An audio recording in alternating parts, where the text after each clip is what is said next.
शांतक्का जी, श्री शिरीष देव जी, यहाँ की collector Shrimati are विमलानी जी, श्री चिन्मय गोटमारे जी, श्री जयप्रकाश गुप्त जी और इस सभागार में उपस्थित वैसे तो अनेक सम्मानित लोग हैं जिन्हें मैं बहुत निकटता से जानता हूं, सम्मान करता हूं, परंतु सभी के प्रति मैं आदर व्यक्त करते हुए यह निवेदन करना चाहता हूं कि आज हम लोग जिस अवसर पर एकत्र हुए हैं उस अवसर की दो विशेषताएं हैं। आज शताब्दी यानी भूतकाल में क्या हुआ और भविष्य क्या है, दोनों का संकेत यह अवसर देता है।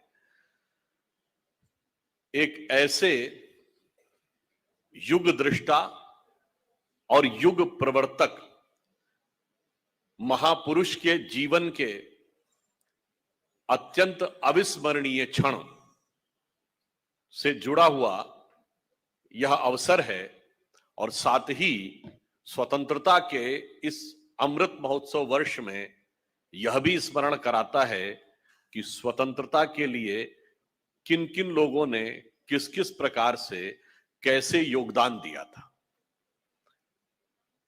देखिए, हम दुनिया के आज के डेट में कहा जाता है कि we are the biggest democracy, एक टाइटल भारत को दिया जाता है। एक टाइटल यह दिया जाता है we are the youngest nation on earth. मेरे विचार से ये दोनों ही टाइटल पूर्ण सत्य का व्याख्यान नहीं करते। यह सत्य है कि we are the biggest democracy, परंतु पूर्ण सत्य यह है कि we are the mother of democracy. ऐसा क्यों है? क्योंकि कर्नाटक में भगवान वासवन्ना के अनुभव मंडपम जो 11वीं शताब्दी में थे, यानी मैग्ना कार्टा जो ब्रिटेन का आया उससे 100 साल पहले से लेके चोल साम्राज्य में जो ग्राम समितियों का गठन होता था चुनाव के द्वारा, वहां से लेके वैशाली के गणराज्य तक 2500 वर्ष पूर्व विश्व में कोई उदाहरण नजर नहीं आता। और उन सब से ऊपर हम मदर ऑफ डेमोक्रेसी क्यों हैं? क्योंकि हम दुनिया की एकमात्र संस्कृति है जिसने समाज के लिए नहीं, शासन व्यवस्था के लिए नहीं, धर्म ग्रंथ पर भी भिन्न भिन्न विचारों को समान रूप से स्वीकार किया और समान रूप से सबको एकोमोडेट किया। इसलिए हम मदर ऑफ डेमोक्रेसी हैं। और जब यह कहा जाता है कि we are the youngest nation, तो यह भी ट्रुथ है, बट यह हाफ ट्रुथ है। फुल ट्रुथ यह है कि we are the youngest nation and the oldest civilisation. यदि हम संपूर्ण विश्व के नक्शे पर नजर डालें और पूर्व से शुरू करें तो प्राचीन विश्व की जितनी महान सभ्यताएं थी, इधर से शुरू करें तो चाइनीज सिविलाइजेशन, फिर Indian civilisation, Mesopotamian civilisation, Babylonian civilisation, Rome का सिविलाइजेशन, ग्रीस का सिविलाइजेशन, इजिप्ट का सिविलाइजेशन, ब्रिटिश एम्पायर और आज के अमेरिका में इंका, माया, एज़टेक्स की सिविलाइजेशन, ये सब के सब अब इतिहास के किताबों में, पन्नों में समाई हुई हैं, कहीं जीवंत वास्तविक रूप में दिखाई नहीं पड़ रही हैं। परंतु हम एकमात्र विश्व की प्राचीन सभ्यता हैं जो आज भी इतिहास के अज्ञात काल से, अनादिकाल से यथावत उसी रूप में जाज्वल्यमान दिखाई पड़ रही। जैसे हम सब ने दीप प्रज्वलित करके प्रारंभ किया, हम क्यों दीप प्रज्वलित करते हैं?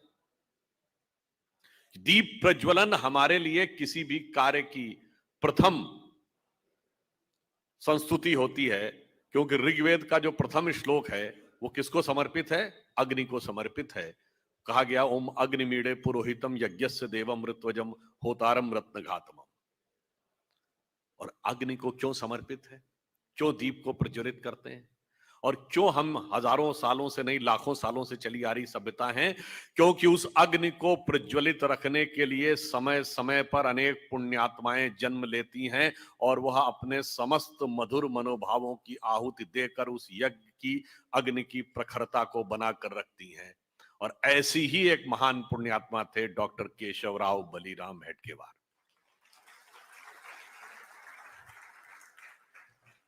उनके मन में जो राष्ट्र के प्रति भाव था और राष्ट्र के प्रति जो दृष्टि थी, आज 100 साल के बाद हम उस घटना का स्मरण करने के साथ यह भी देखेंगे कि उस दृष्टि ने, उस विचार ने इस राष्ट्र को कहां तक पहुंचाया। आप सभी उस घटना से पूर्णतः परिचित हैं कि डॉक्टर साहब जब नागपुर वापस लौटे कोलकाता से डॉक्टरी पढ़ने के बाद, तो जो उत्कट राष्ट्रभक्त की भावना उनके अंदर थी, उसके चलते वो कांग्रेस के आंदोलन में शामिल हुए।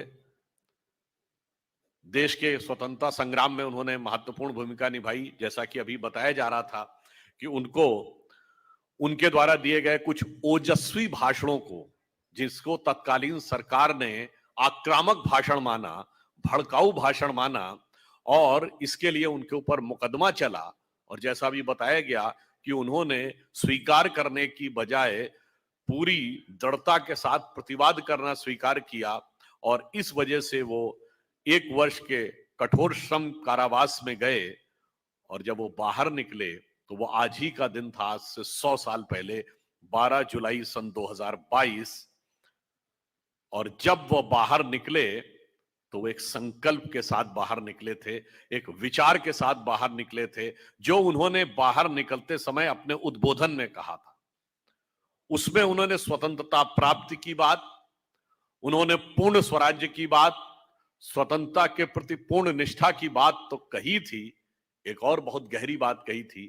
उन्होंने कहा था कि हम स्वतंत्रता प्राप्त कैसे करेंगे, यह तो विचार करना ही है, साथ ही यह भी विचार करना है कि स्वतंत्रता प्राप्त हो जाएगी तब हम क्या करेंगे।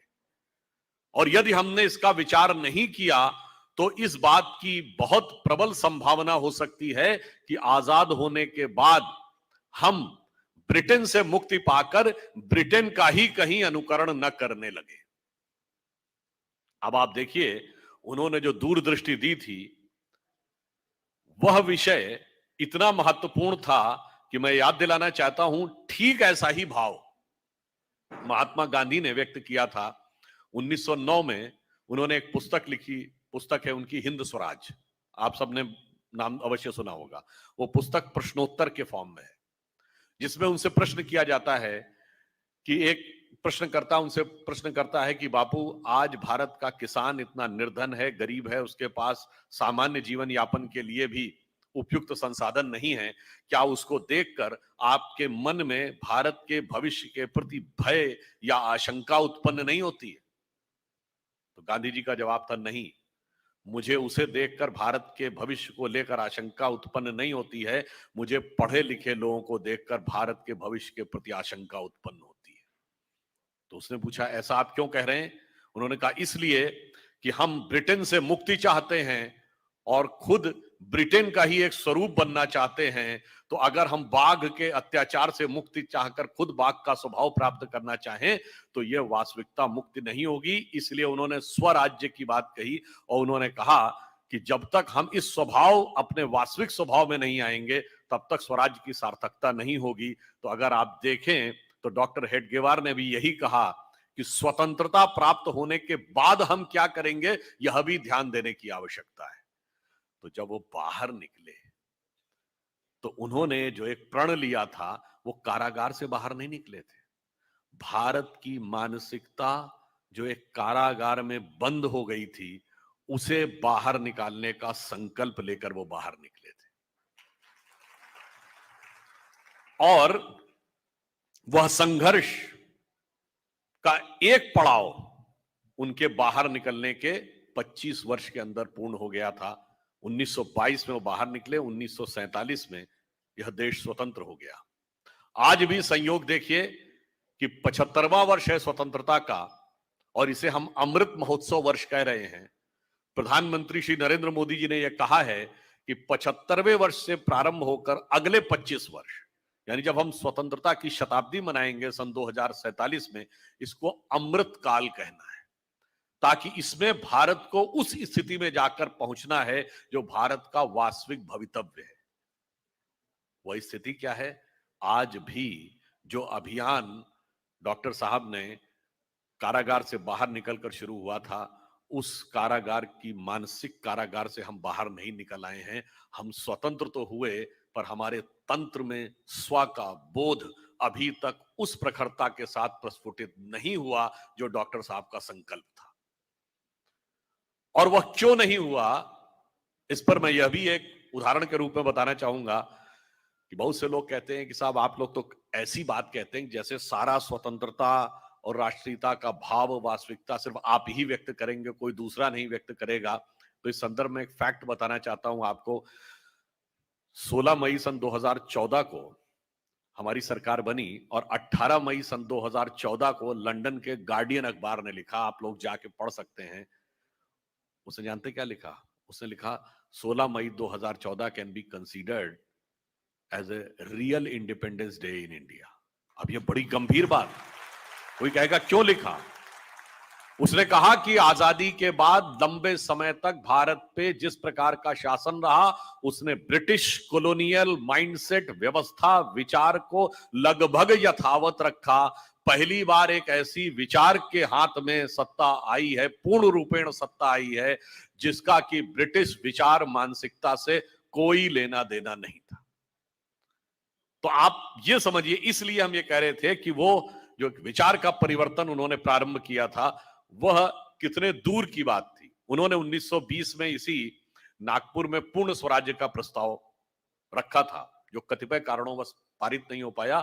एक तो वो इस चीज को प्रमाणित करता है कि जब पूर्ण स्वराज्य का विषय आया और वो 1920 में नागपुर में पारित नहीं हो पाया, आप सभी को शायद बहुत से लोगों को पता हो कि हम गणतंत्र दिवस 26 जनवरी को क्यों मनाते हैं। उसका कारण यह है कि 1930 में लाहौर कांग्रेस का जो अधिवेशन हुआ था रावी के तट पर, वहां पूर्ण स्वराज्य का संकल्प लिया गया और वो 26 जनवरी 1930 को लिया गया। इसलिए स्वतंत्रता के बाद 26 जनवरी का दिन भारत का गणतंत्र दिवस के रूप में मनाया गया। परंतु ये एक तथ्य भी तो जाने अनजाने में उजागर कर दे रहा है कि इसका मतलब पूर्ण स्वराज्य की लड़ाई तो 1930 में शुरू की, उससे पहले तो हम आंशिक लड़ाई लड़ रहे थे। यानी वायसराय की एग्जीक्यूटिव काउंसिल में कंसेशंस की बात कर रहे थे, जबकि डॉक्टर साहब ने 1920 में नागपुर में, कभी आपने विचार किया कि उन्होंने क्यों कहा पूर्ण स्वराज्य की बात 1920 में? कारण जानते क्या है कि जब प्रथम विश्व युद्ध प्रारंभ हुआ 1914 में, तो कांग्रेस ने इस विचार से कि शायद विश्व युद्ध के बाद अंग्रेज हमको स्वतंत्रता दे देंगे, बाकायदा प्रस्ताव 1914 में पारित करके विश्व युद्ध में गवर्नमेंट का समर्थन किया। परंतु जब विश्व युद्ध 1918-19 में समाप्त हुआ, तो अंग्रेज सरकार अपने वचन पर कायम नहीं रही, बल्कि इसके उलट 1919 में उन्होंने रॉलेट एक्ट लाके खड़ा कर दिया। और उस रॉलेट एक्ट के जब विरोध में आंदोलन हुआ, तो उसी के विरोध में हुए आंदोलन में जलियांवाला बाग का नरसंहार हुआ। अब आप बताइए, क्या इसके बाद अब किसी भी प्रकार के किंतु परंतु की संभावना रह गई थी? क्या पूर्ण स्वराज से कम हमें कुछ मानना चाहिए? वह सरकार जिसके साथ आपने यह सोचकर कोई सहयोग किया था, कांग्रेस पार्टी ने, उसने सीधे सीधे धोखा दे दिया। तो पूर्ण स्वराज के अलावा कोई विकल्प नहीं था। इस विचार, यह तर्क और यह आधार था जिसके लिए डॉक्टर साहब ने कहा अब पूर्ण स्वराज्य की बात होनी चाहिए। अब वो एक अलग बात है कि वो उस समय नहीं स्वीकार किया गया, वो 10 वर्ष के बाद जाके स्वीकार हुआ, परंतु यह दर्शाता है कि उनका यथार्थ एकदम सही था। और उसके बाद भी आप देखिए क्या हुआ। जितनी समय में हम समझौता करते चले गए, अंततः हर मौके के ऊपर 1922 में असहयोग आंदोलन रुक गया। उसके बाद क्या हुआ? 1927 में साइमन कमीशन आ गया। साइमन कमीशन ने क्या कहा कि हम द्वैतवादी शासन प्रणाली लाएंगे, हम आपको रिप्रेजेंटेशन देंगे। नहीं दिया। फिर 30-31 में राउंड टेबल कॉन्फ्रेंस हुई इरविन के साथ, तो जब अंततः जाके ये रियलाइज करने में 10 साल लग गए, जो 10 वर्ष पूर्व डॉक्टर साहब ने कहा था, यदि बात मान ली गई होती तो शायद हमारी स्वतंत्रता द्वितीय विश्व युद्ध से पहले ही हो जाती। अब एक बात आप और भी सोचिए, जिस कालखंड में वो जेल से बाहर निकले 1922 में, उस समय 1910 और 20 के दशक के भारत को याद करिए। जब स्वतंत्रता आंदोलन की बात कही जाती है तो यह कहा जाता है, जिस प्रकार का विचार दिया था ना, एक ही विचार, एक ही व्यवस्था, एक ही संगठन ने स्वतंत्रता दिलवाई। मैं 1910 और 20, इन 20 सालों में देखिए देश में क्या हो रहा था। वाइसराय हार्डिंग पर बम फेंका गया, कैलकाटा के पुलिस कमिश्नर को मार दिया गया, चटगांव में, जिसका नाम उस समय चट्टोग्राम था, बांग्लादेश में चला गया, वहां पर शस्त्रागार पे कब्जा कर लिया गया सूर्य सेन के नेतृत्व में। लखनऊ के पास काकोरी में गवर्नमेंट के कोषागार पे कब्जा कर लिया गया, दिल्ली में असेंबली में बम फेंक दिया गया। अब जरा आप इस पूरे सिनेरियो को देखिए, मतलब the armoury, the treasury has been captured, police commissioner को मार दिया जाता है, असेंबली में बम फेंक दिया जाता है और वाइसराय पर अटैक होता है। सरकार तो पूरी हिल गई होगी, सरकार का मनोबल नहीं गिरा होगा। आज के समय में आप सोचिए, इसके बावजूद जिन लोगों ने अपनी जान पर खेलकर इतना बड़ा कार्य किया, उन लोगों को कोई श्रेय ही नहीं था स्वतंत्रता के आंदोलन में।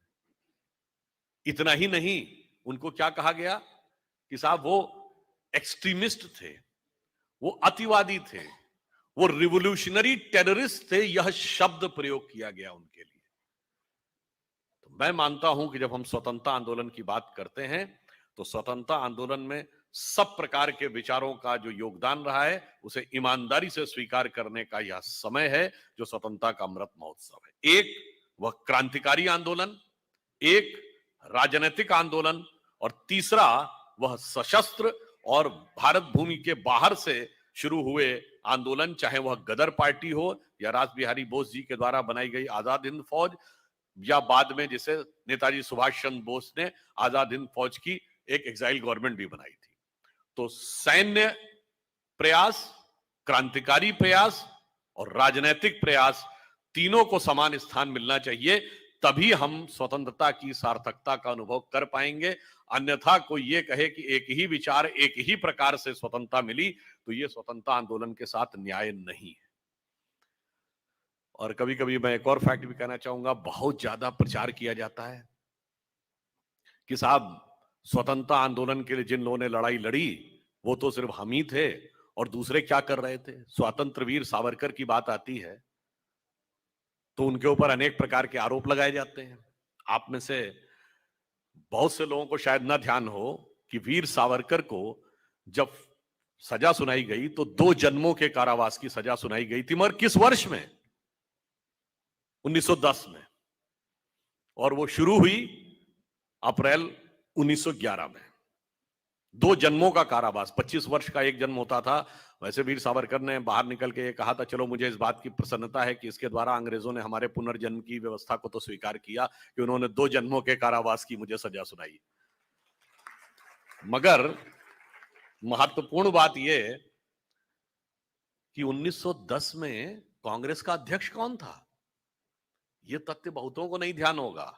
उस समय 1910 में कांग्रेस का अध्यक्ष था विलियम वैडनबर्न, जो ब्रिटिश सरकार का सेक्रेटरी था। अब बताइए, जिस वर्ष में सावरकर को 2 जन्मों के कारावास की सजा और काला पानी सुनाई जा रही है, उस समय आप ब्रिटिश हुक्मरान के कदमों तले बैठकर यह दावा कर रहे हैं कि हम स्वतंत्रता का महान आंदोलन लड़ रहे थे। यह प्रचार तथ्य से कितना विपरीत नजर आता है। और इसीलिए जो बहुत बड़े शायर थे, एक अकबर इलाहाबादी, उन्होंने एक शेर लिखा था उस जमाने के कुछ नेताओं के लिए।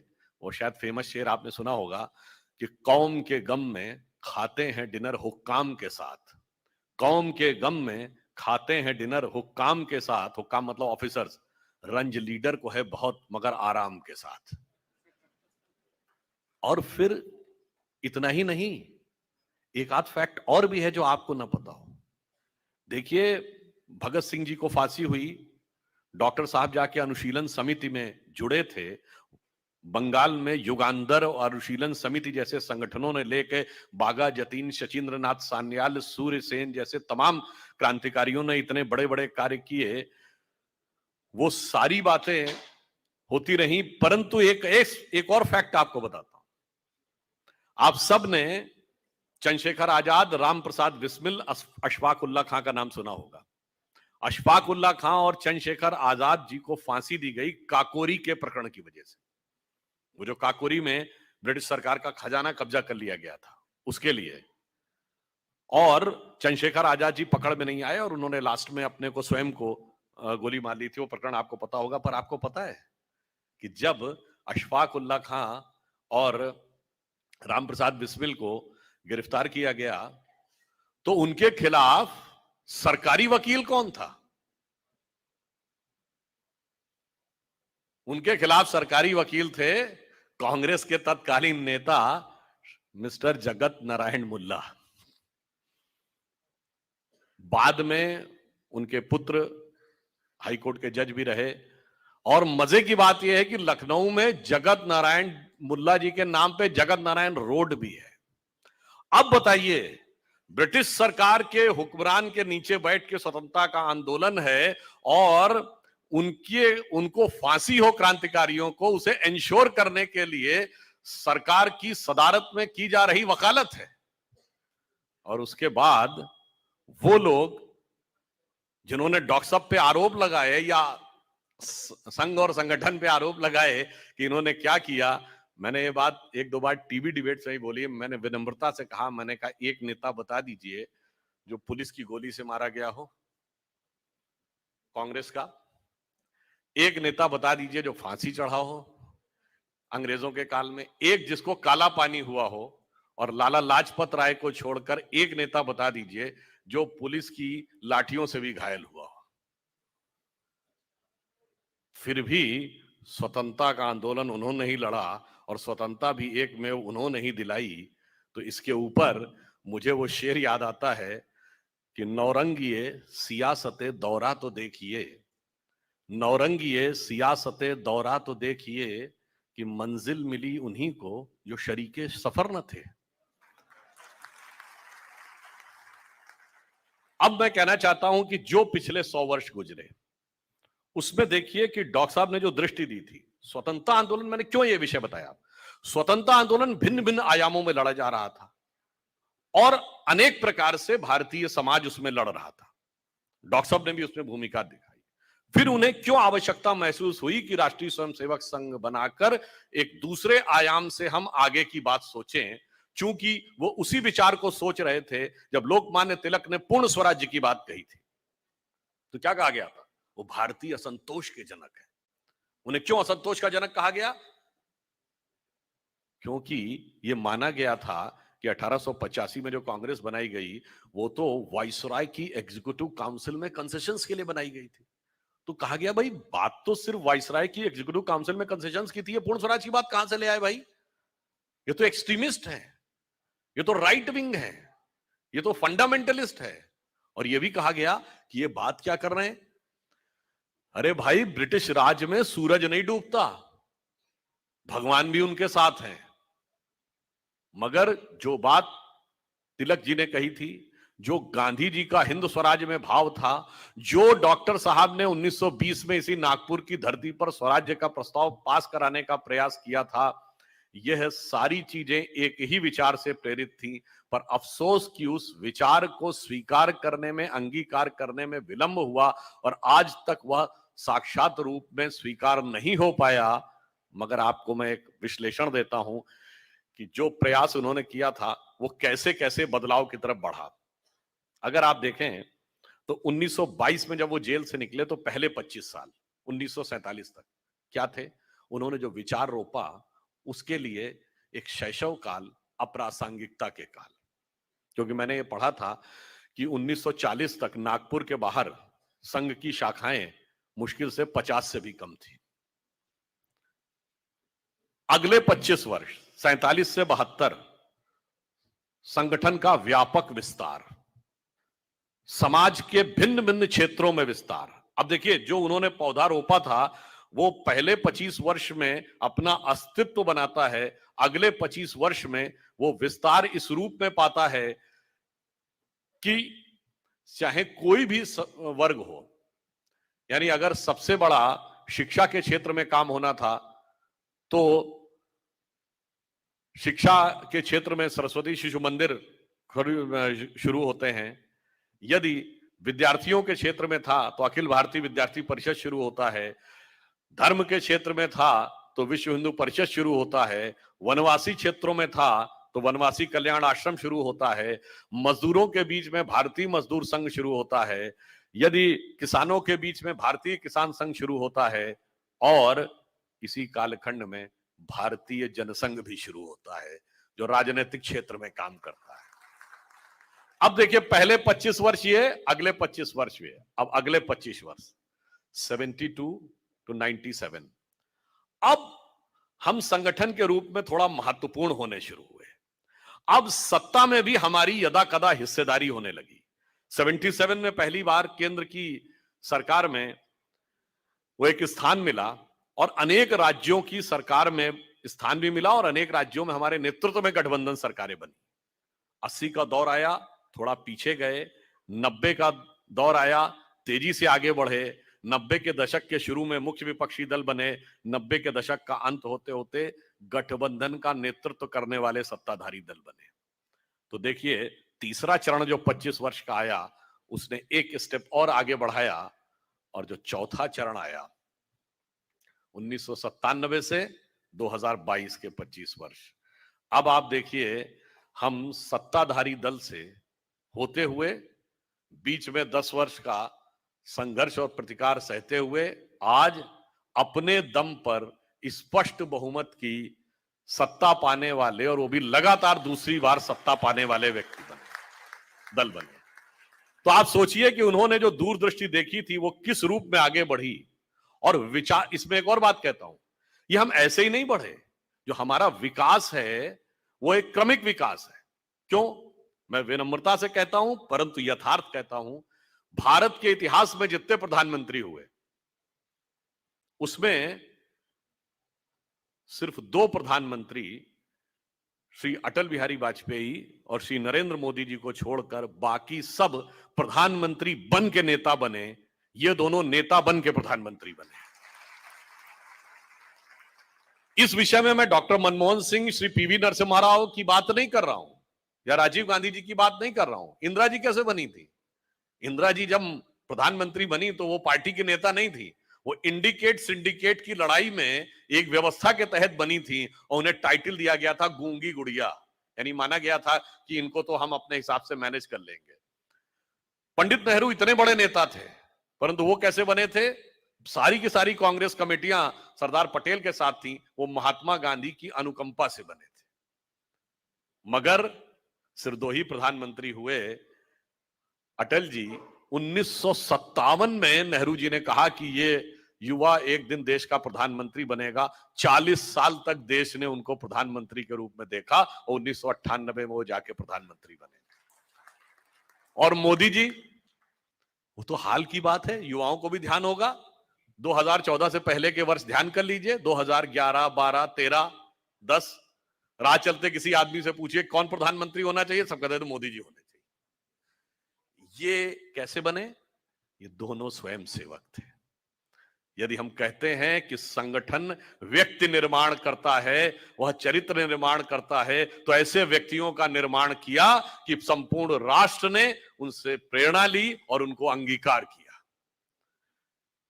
तो नेतृत्व हमने खड़ा किया तो वह राष्ट्र उसके साथ आकर खड़ा होता है। यह एक परिवर्तन आता है और इसमें ग्रेजुअल चेंज भी है।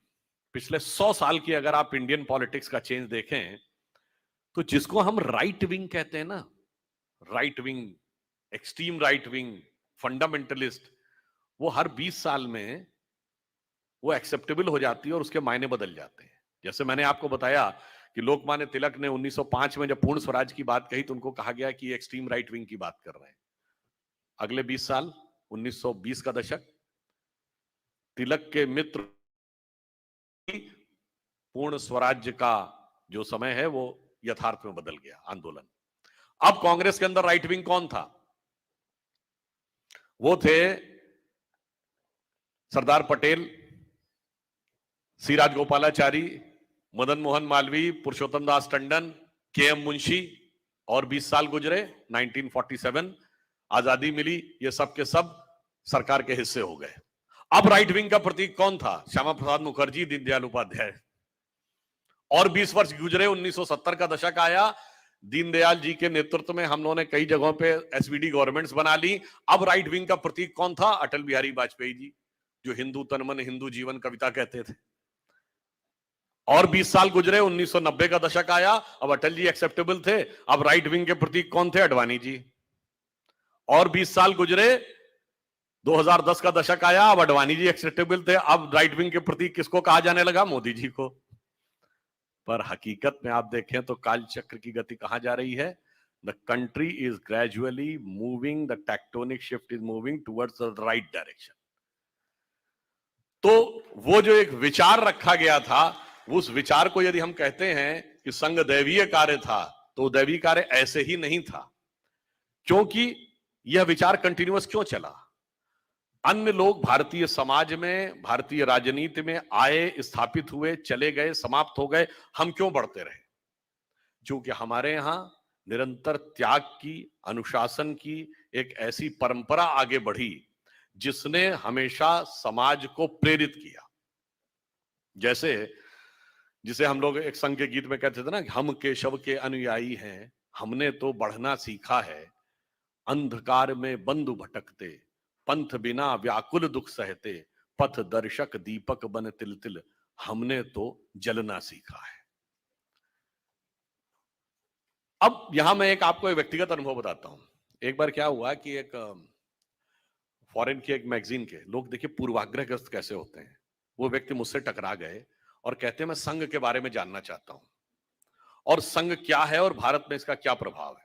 तो मैंने उनसे कहा कि ठीक है, मैं आपको भी बताता हूं। तो मैंने उनको बताया, मैंने कहा कि यदि कोई एक संगठन है जिसके कि 30,000 स्कूल हैं पूरी दुनिया में, इसका कोई दूसरा उदाहरण नहीं है, तो वो विद्या भारती है, वो संघ का संगठन है। मैंने कहा यदि सबसे बड़ा छात्र संगठन है विद्यार्थी परिषद, वह संघ का संगठन है। फिर मैंने कहा वनवासी क्षेत्र में वनवासी कल्याण आश्रम है, सेवा भारती है, भारतीय मजदूर किसान संघ, विश्व हिंदू परिषद के अलावा मैंने बताया भारतीय जनता पार्टी जो आज देश की नहीं विश्व की सबसे बड़ी पार्टी है, उसके अधिकांश नेता स्वयंसेवक हैं, यह संघ का संगठन है। परंतु इसमें जिसको आप सिर्फ राजनीति देखते हैं, दोनों में जमीन आसमान का अंतर है। संघ के लगभग 3200-3300 पूर्णकालिक प्रचारक काम कर रहे हैं और भारतीय जनता पार्टी में मुश्किल से 40-50 काम कर रहे हैं। तो इससे आप समझ लीजिए कि जिसको आप सिर्फ राजनीति देखते हैं, उस पूरी व्यवस्था में उसका हिस्सा क्या है। तो सब कुछ समझने के बाद उसने कहा हाँ बात तो सही है। अब जानते क्या हुआ? जाने के बाद उसने क्या लिखा? उसने मेरा कोट तो यथावत लिखा, फिर क्या लिखा कि RSS has made it's presence in so many sections of the Indian society that it has become a state with in state.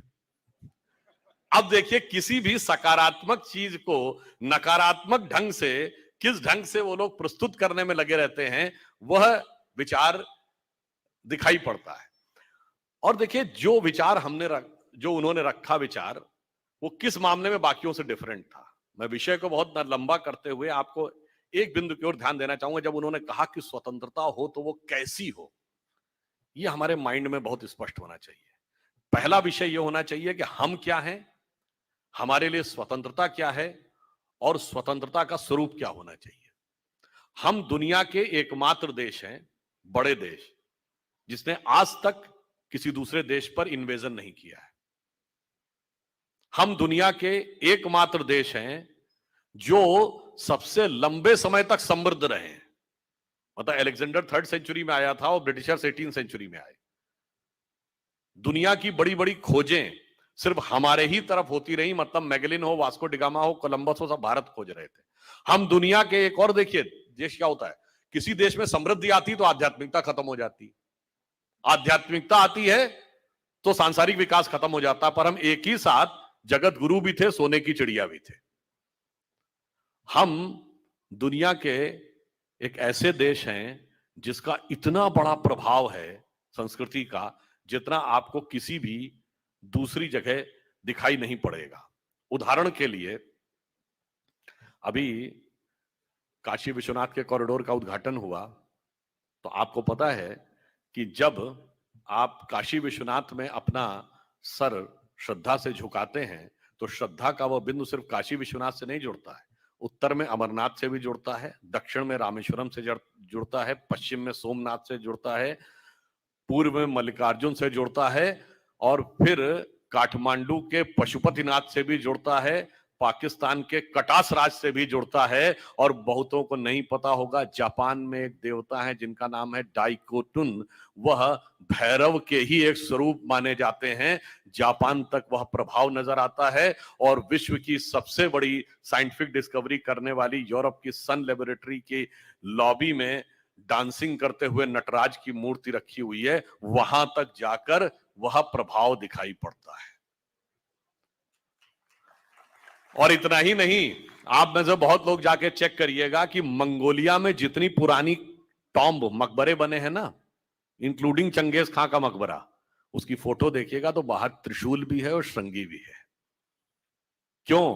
पूछिए कि पुराने जमाने में मंगोलों का धर्म क्या होता था, तो जिन लोगों ने हिस्ट्री पढ़ी तो कहेंगे तेंद्रिन होता था। अरे तेंद्रिन कुछ नहीं है, तंत्र का ही अपभ्रंश तेंद्रिन है, और तंत्र के देवता शिव हैं, इसीलिए वहां त्रिशूल और श्रृंगी दोनों नजर आते हैं। मैं सिर्फ यह कहना चाहता हूं कि हम जब पूरा प्रभाव देखते हैं तो हमारा प्रभाव कितनी दूरी तक था, कितने प्रभाव तक था, यह हमें समझने की जरूरत है। हम महाराष्ट्र की धरती पर हैं, यहां गणपति की पूजा होती है, पर आपको पता है एक ही देश दुनिया में ऐसा है जिसके करेंसी नोट पर गणपति थे। वो भारत नहीं था, वो था इंडोनेशिया, जो दुनिया का सबसे बड़ा मुस्लिम देश है। तो हमारी संस्कृति का प्रभाव मत संप्रदाय से परे जाकर है। और दूसरा, आप सभी ने यहां देखा होगा, मैं थोड़ा सा एक विषयांतर में रहते हुए एक बिंदु और बताना चाहता हूं। आप सबने अष्टविनायक है, महाराष्ट्र में बड़ी मान्यता है अष्टविनायक की, पर कभी आपने सोचा कि विनायक 8 ही क्यों है, 7 या 9 क्यों नहीं है, 6 या 10 क्यों नहीं है? हमारे यहां कोई भी चीज बगैर कारण के नहीं है, बगैर तर्क के नहीं है। अच्छा, कभी आपने सोचा कि भगवान गणेश का शरीर मनुष्य का है और सर हाथी का क्यों है, और उनका सर काटा क्यों गया? सर हाथी का क्यों है, सवारी चूहे की क्यों है? दोनों में बहुत विरोधाभास नजर आता है ना। और उसके बाद यदि हाथी का सर है तो उनको एक दंत क्यों कहा गया? हाथी के तो 2 दांत होते हैं, तो फिर एक ही दांत क्यों है?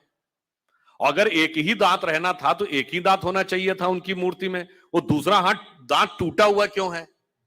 और बल्कि जो आप वास्तविक मूर्ति देखते हैं उसमें टूटा हुआ दांत एक हाथ में पकड़ रखा है उन्होंने। कभी आपने विचार किया कि ये क्यों है? इसमें से कुछ भी कहानी नहीं है, कुछ भी कल्पना नहीं है। और गणेश जी किसके देवता हैं? रिद्धि और सिद्धि के देवता हैं, यानी संपूर्ण सिद्धियां गणपति की आराधना से मिलती हैं। गणेश जी का यह और गणेश जी पुत्र किसके हैं? शिव पार्वती के। और शिव ने ही सारे आगम ग्रंथ दिए हैं, यानी जिसको आप कहते हैं ना, आपकी चेतना के जागरण के सारे स्वरूप भगवान शिव ने दिए हैं। अब समझिए गणपति के सारे जो स्वरूप हैं, इनका अर्थ और तात्पर्य क्या है। देखिए, भगवान गणेश का वह स्वरूप हमारे अंदर की जो वास्तविक चैतन्य ऊर्जा होती है, उसके उत्थान की वह प्रक्रिया को प्रतीक रूप में दिखा रहा है। सबसे पहले सर कटना किस लिए जरूरी है? वह आप अंदर की यात्रा करके अपनी कुंडलनी शक्ति को तब जागृत कर सकते हैं जब पहले आप अपने अहंकार को नष्ट करने में सफल होते हैं। तो आपका सर कटने का स्वरूप प्रतीक ये है। दूसरा, हाथी का ही सर क्यों है? क्योंकि हाथी की जो सूंड है, और आपने देखा होगा हमेशा गणपति की सूंड इस दिशा में यूं है, कभी ऐसे नहीं है। क्यों? वह उस शक्ति का प्रतीक है जो अपवर्ड्स है, यानी जागृत शक्ति, आपके शरीर की कुंडलनी की शक्ति जब वो ऊर्ध्व की तरफ होती है, उसका प्रतीक है। और हाथी इसलिए है कि हाथी के मस्तक में गज मुक्ता कहा जाता है, माना जाता है कि हाथी के यहां मस्तक में एक मुक्ता है, तो वो ब्रह्मरंध्र का प्रतीक है। और जब वो मुड़ी हुई सूंड ऊपर है, और चूहे की सवारी क्यों है? क्योंकि चूहा जमीन के अंदर जाकर अपना बिल बनाता है। तो जब आप एकाग्रचित्त होकर अपने अंदर की यात्रा में उतरते हैं, तभी जाके आप इस शक्ति को पहचान पाते हैं और उस शक्ति को ऊपर उठाने का सामर्थ्य पा पाते हैं। और उसके बाद जब आप आठी विनायक क्यों हैं? क्योंकि 8 चक्र हैं, मूलाधार, स्वादिष्ठान, अनाहत, आज्ञा, विशुद्ध चक्र और ब्रह्मरंध्र। और अब एक ही दांत क्यों है? क्योंकि जब आप आज्ञा चक्र से ऊपर जाते हैं, तब द्वैत के साथ वह यात्रा नहीं हो सकती। यानी संसार और ब्रह्म दो में से एक को ही चूज करना पड़ता है। तो वह दांत टूटा हुआ क्यों है? तो संसार के साथ उस संबंध का विच्छेद करना पड़ता है, उसे तोड़ना पड़ता है। इसीलिए टूटा हुआ दांत हाथ में रखे हुए हैं। फिर आगे की यात्रा जाकर जब ब्रह्मरंध्र तक मिलती है, तो समस्त रिद्धियां और सिद्धियां आपको प्राप्त होती हैं। यह उसका प्रतीक है। यह मैंने इसलिए बताया कि हमारे तमाम मार्क्सवादी लोग जब यह प्रचारित करने का प्रयास करते हैं, जैसे मार्क्स ने न्यूयॉर्क हेराल्ड ट्रिब्यून में 1854 में एक आर्टिकल लिखा था कि जो कुछ अंग्रेज भारत में कर रहे हैं यह दुखद है परंतु सुखद भी है। उसने अंग्रेजी में लिखा, the destruction of India which is the Britishers are doing, it is painful but pleasurable also. Pleasurable क्यों? उसने कहा कि हिंदू चाहे जितने भी समृद्ध क्यों ना हो, परंतु ये हाथी गणेश, बंदर हनुमान और नंदी बैल को पूजने वाले इसी लायक थे कि इन पर हुकूमत की जाए, चूंकि यह लोग समझदार नहीं है। अब बताइए, जो मैंने बताया आपको गणपति का स्वरूप, समझ में हमारी कमी है कि मार्क्स की कमी है? बट अफसोस की बात यह है कि मार्क्स के मानस पुत्रों ने इतना भारत पर कब्जा कर लिया, इस प्रकार की चीजें हमारे दिमाग में भर दी। और मैं दावे से कहता हूं, न मार्क्स कभी भारत आया, न मार्क्स ने कभी भारत का कोई ग्रंथ पढ़ा। मार्क्स को संस्कृत आती नहीं थी और मार्क्सवादियों को भी संस्कृत नहीं आती। और यह बात मैं ऐसे हवा में नहीं कह रहा हूं। जब राम जन्मभूमि का मुकदमा चल रहा था ना, तो हाई कोर्ट में, मतलब सुप्रीम कोर्ट नहीं, जब लखनऊ हाई कोर्ट में चल रहा था, तो कोर्ट ने कहा कि दोनों लोग अपने अपने तरफ के हिस्टोरियंस ला सकते हैं। तो हमारी तरफ से जो गए थे उसमें से बहुत लोगों के नाम आप पुराने लोग जानते होंगे। एसपी ग्रोवर थे, डॉक्टर देवेंद्र स्वरूप थे, डॉक्टर हर्ष नारायण थे, एसपी गुप्ता जी थे। उधर से कौन थे? वही Suraj Bhan, R S Sharma, D N Jha, Romila Thapar. वो लोग अपने प्रतिनिधियों के थ्रू रिप्रेजेंट हो रहे थे। अब देखिए, कोर्ट ने उनसे क्या पूछा कि आप ये बताइए कि सारे के सारे दस्तावेज दो ही भाषाओं में है, संस्कृत और फारसी। आप इन्हें जानते हैं क्या? और आप लोगों को आश्चर्य होगा, उन लोगों ने लिख के दिया कि हम फारसी भी नहीं जानते, संस्कृत भी नहीं जानते। जबकि हमारी तरफ के विद्वान सब जानते थे। डॉक्टर हर्ष नारायण को मैं व्यक्तिगत रूप से जानता था, वो फारसी भी जानते थे, संस्कृत भी जानते थे। फिर मंदिर में जो हो रहा था वो खुदाई से निकल रहा था। तो एंशिएंट हिस्ट्री में दो सब्जेक्ट होते हैं, कल्चर एंड आर्कियोलॉजी, यानी खुदाई वाला विषय आर्कियोलॉजी का होता। तो उनसे पूछा गया कि आप आर्कियोलॉजी जानते हैं? उन्होंने कहा जी नहीं जानते, यानी खुदाई के विषय से परिचित नहीं था। अब आप सोचिए, इसके बावजूद वही लोग सबसे ज्यादा ज्ञान दे रहे थे। यानी मजे की बात यह कि न लिखाई जानते थे, न खुदाई जानते थे, और दावा ये कि सारी खुदाई जानते थे। इसलिए मैंने ये कहा कि जिन लोगों ने कुछ भी नहीं पढ़ा, उन्होंने हमारे दिमाग में यह बात भरी।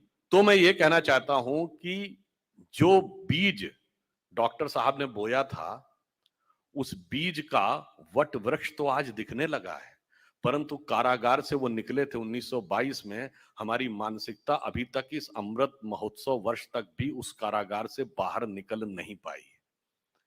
हमारी चेतना, हमारी सोच, हमारे विचार का एक बहुत बड़ा हिस्सा आज भी मैकाले और मार्क्स के विचारों से प्रेरित है। इसलिए मैंने आपको ये दो उदाहरण बताए, क्योंकि राजनीति समाज के उदाहरण तो आपको बहुत सारे पता लगते होंगे। कई बार इन चीजों के उदाहरण, आजकल की युवा पीढ़ी तो इसी प्रकार के तर्क वितर्क भी करती है ना, तो बड़ा कई बार असहज स्थिति होती है कि बच्चों को क्या जवाब दें। अब आगे से कभी बात हो तो आप और एग्रेसिव होकर कहिएगा कि नहीं नहीं, अभी तुमको इसका भी जवाब देते हैं। इसका जवाब क्यों देते हैं? उसका भी जवाब देते हैं।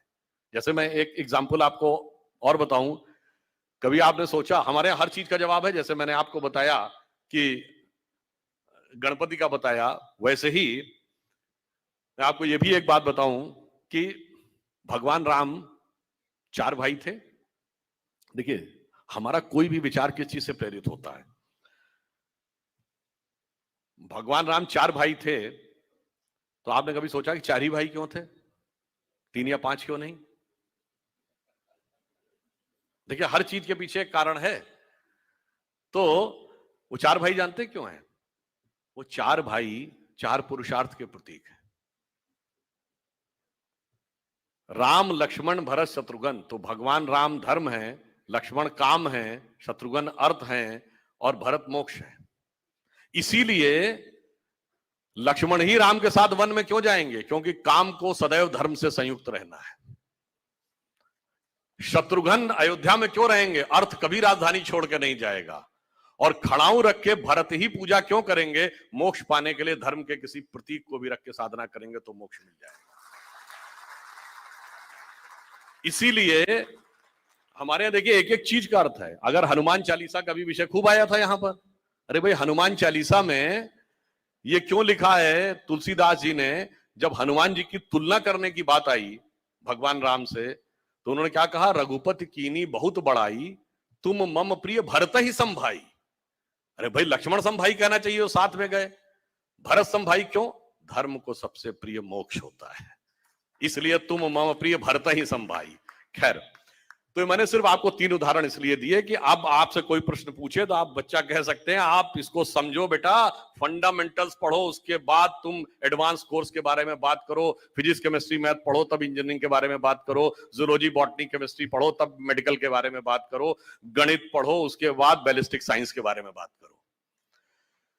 तो मैं सिर्फ अंत में यह कहना चाहता हूं कि मैंने आपको एक झलक बताने का प्रयास किया कि ये जो अभियान है, जिसके लिए उन्होंने अपना संपूर्ण जीवन दिया, और विगत लगभग 100 वर्षों से सभी प्रचारक अपना पूरा जीवन दे रहे हैं, परंतु आज भी स्थिति क्या है कि स्वतंत्रता के बाद हो गए हैं स्वप्न सब साकार, कैसे मान ले हम?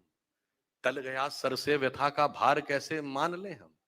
वेश, वाणी, तत्व, दर्शन दूसरों का यह सभी ले, विकृति को हम ग्रहण करते, निज प्रकृति को आज भूले। इस विदेशी नकल को अब अस्मिता क्या मान ले हम?